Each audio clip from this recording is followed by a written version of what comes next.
This time, my favourite lens, the Sigma F1.4 16mm. It's a great lens.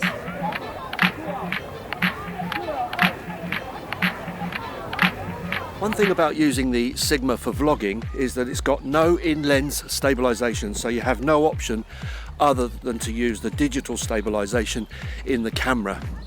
So that means you could be subject to that funny jelloing and all that sort of thing behind. So at the moment I've just got the stabilisation enabled, and I can see with the weight of the lens and me walking, it's actually wobbling on there quite a bit, and whether the stabilisation can cope with that, I don't know.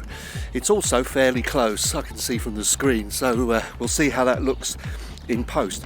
Now I'm going to use the enhanced stabilisation. The enhanced in-camera stabilisation gets you even closer, and it's just feeling a bit too close for comfort, and I'm aware of the weight on the end of my handle.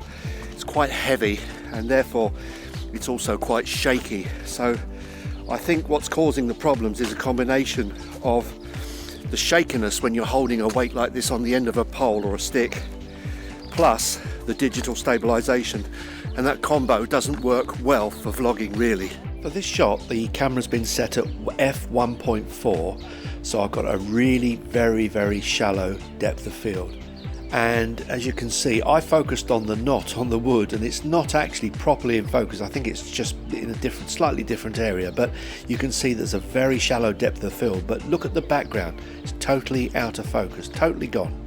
This time I've taken the ND filter off so that I can get the f-stop to 7.3. So the background's just a little bit more in focus, but not a great deal more.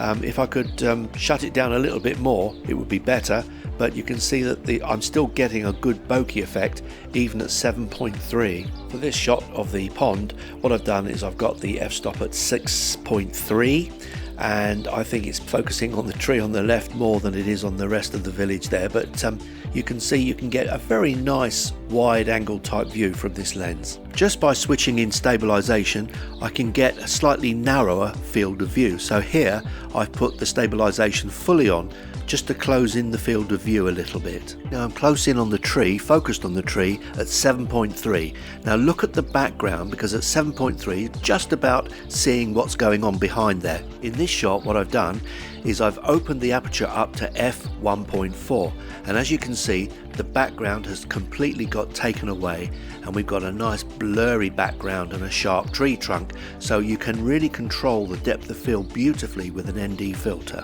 For this shot I went to the side of the pond, and as you can see I've got the whole pond in virtually with the 16mm view. I've turned the stabilisation off, and you know, the tree to the other side of that house is really a very wide angle of view.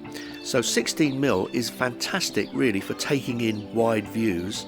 It's not quite short enough to be able to do a lot of vlogging, I think. It's just a fraction too long, but for general wide views this lens is fantastic. But its big bonus is the fact that it goes down to f1.4, which means you can really get a grip of that depth of field. Just to show how much light this lens can collect, I'm now in a cupboard. This is my clothes cupboard. I can actually walk into it, so it's one of those little cupboards, and the amount of light in here is ridiculously low. It's supplied by just, oh, it's gone off. It's just supplied, there we go, I've moved. It's supplied by a little tiny little light that's on the side of the wall here. So this is really low light, and I'm using just 800 ISO and 1.4 at a 50th of a second. So it just shows you this thing collects a lot of light. Here's the light up here now. So just to finish, this is a fantastic lens. I love the fact that it opens up to f1.4. It's fantastic for low light situations when you can really retain the quality and keep that image looking nice and crisp. The worst things about it, I would say, is the weight. It's quite a biggie, as you can see on the camera here. It's quite a big lens, so it's quite weighty. So if you want to vlog with this, it's actually quite a lot to hold on the end of a stick or whatever. The thing is if you want to vlog as well, you've got to take into consideration that you've got that camera shake going on all the time, and I really do question whether the stabilization on the Canon is really good enough to be able to vlog without the use of a gimbal.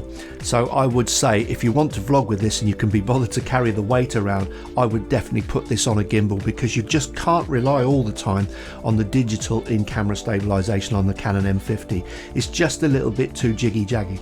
But I recommend this lens. It's not a cheap option, but it takes very, very crisp, nice pictures, and you can really control that depth of field with it. Once you get down to F1.4, you really get a real lovely blur in the background.